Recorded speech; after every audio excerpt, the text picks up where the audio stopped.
Buli mwaka tuba ne ba Entertainment TV presenters ababa bakikubye naye nga oluusi twebuuza bafunako ddi obudde n'abaagalwa baabwe kuba babeera busy nnyo ne beerabira nti bayina okubeerako nabo mu mukwano. Awo nno ttiimu ya Daily Soup evuddeyo buli omu n'emuwa omusaana era nga naawe omulabi oli wa ddembe okuwooyogolaba ne gweyagaliza.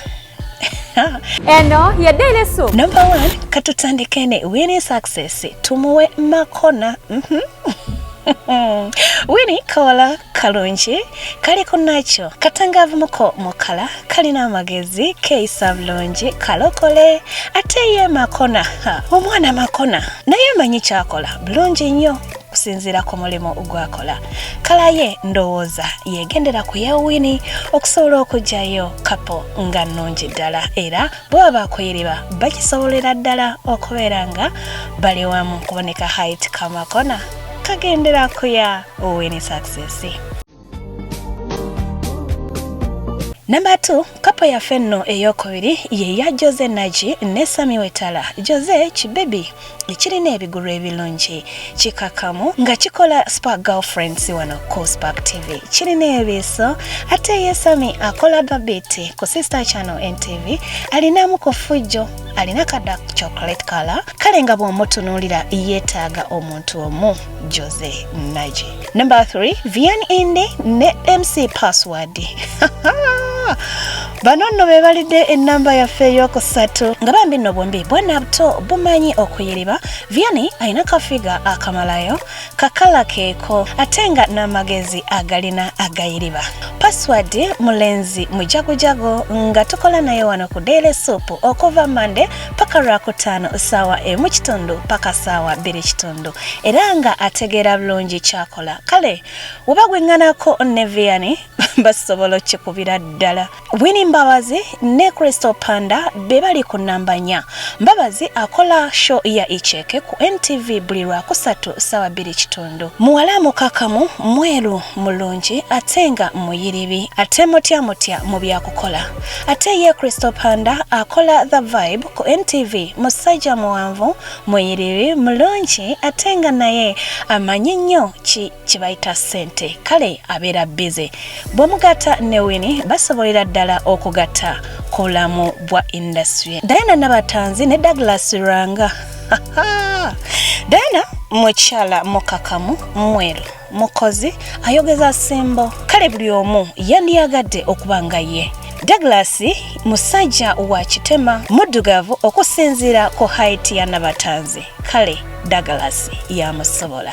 Rosie Tendo and MC Katsi. Rosie Tendo muwala mweru figa kyekyo ate nga ne bw'omutunuulirako amaaso kwokomya. Rosie akola ne Jose Naji show gibayita Spark Girlfriends ebeerawo buli lwa Sunday. Awo nno MC Katsi yajja okumusobola.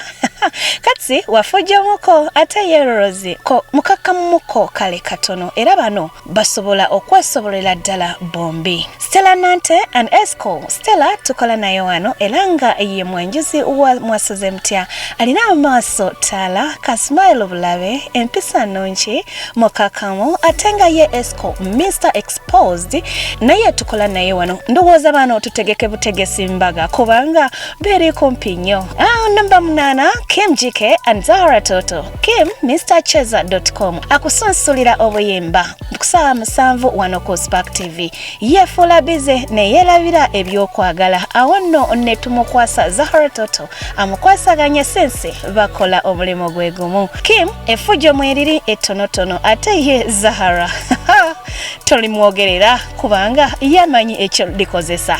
Sandra Lian and Josephat Seguya bebalide namba 9. Sandra Lian owa kafiga muwala muyiribi mulungi amanyi kyayagala ate nga n'obwongo mwebuli ate ye Josephat akageri kaludde mu mulimu guno asobolera ddala okukwasaganya mwana muwala ono.